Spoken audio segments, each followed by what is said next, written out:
Welcome to Zoominsight with another interesting and motivational story. Before start, subscribe the channels and hit the bell icon. In a small, bustling town nestled between two mountains, there lived a boy named Arin. He wasn't remarkable by any conventional measures. His clothes were plain, his family modest, and his life unadorned by luxuries. But what he lacked in wealth, he made up for with talent. Arin was a woodcarver, and his hands were guided by a gift so rare it could breathe life into timber. His carvings of animals seemed poised to leap, and the faces he sculpted carried emotions so vivid they appeared alive. Yet, Arin never showcased his work in the marketplace. Instead, he gifted his creations quietly to neighbors or left them in the forest for travelers to find. "Why don't you sell these?" asked his sister Mira one day.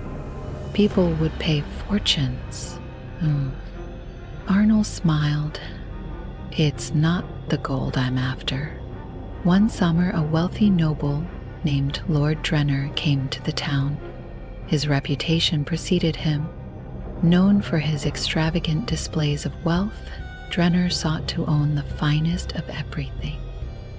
He rode through the village square in a gilded carriage, tossing coins to eager children and basking in the admiration of the crowd. To the sound, the clouds began to move slowly, in the late morning sun visible through the windows. The villagers marveled at his possessions: a diamond-encrusted goblet, a golden sword, and silks imported from lands they'd only heard of in stories. During his visit, Drenner announced, "I seek the finest woodcarver in this region. Create something worthy of my status, and you shall be rewarded with riches beyond your dreams." The town buzzed with excitement. Every carpenter, sculptor, and craftsman rushed to show their skills, eager for a chance to win the noble's favor. When Mira told Arin about the contest, her eyes sparkled with hope. "You could win, Arin. Imagine what it would mean for us." Arin hesitated. "I carve because it brings me peace, Mira. Competing for someone else's pride feels wrong." Mira frowned. "This isn't just about you. Think of what you could do for the family with that reward." Though conflicted, Arin agreed to try. Late at night, while the town slept, he began carving. Unlike the other craftsmen, who boasted loudly about their progress, Arin worked in silence, letting his chisel and hands do the speaking. Over the next week, the town square turned into a gallery. Every craftsman displayed their pieces: ornate chariots, grand thrones, and intricate murals. Each was surrounded by their efforts and the brilliance of their work. Arin arrived last, carrying his piece wrapped in burlap. He set it down without a word, drawing curious glances. When he unveiled it, gasps filled the air. It was a life-size statue of an old farmer. His back hunched with age, hands roughened by years of toil. The farmer's face, carved with unparalleled detail, bore a quiet dignity, a man content with his simple life. Unlike the extravagant carvings around it, Arin's statue was humble, yet profoundly moving. Lord Drenner arrived in the square, his eyes scanning the entries. He scoffed at the grandiose works, finding flaws in even the most intricate carvings. When he reached Arin's statue, his expression changed. For the first time that day, he seemed speechless. "Who made this?" he demanded. Arin stepped forward.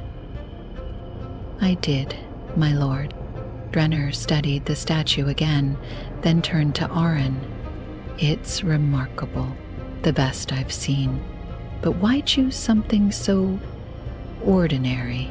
A farmer, surely you could have carved something more fitting for a nobleman." Arin met his gaze.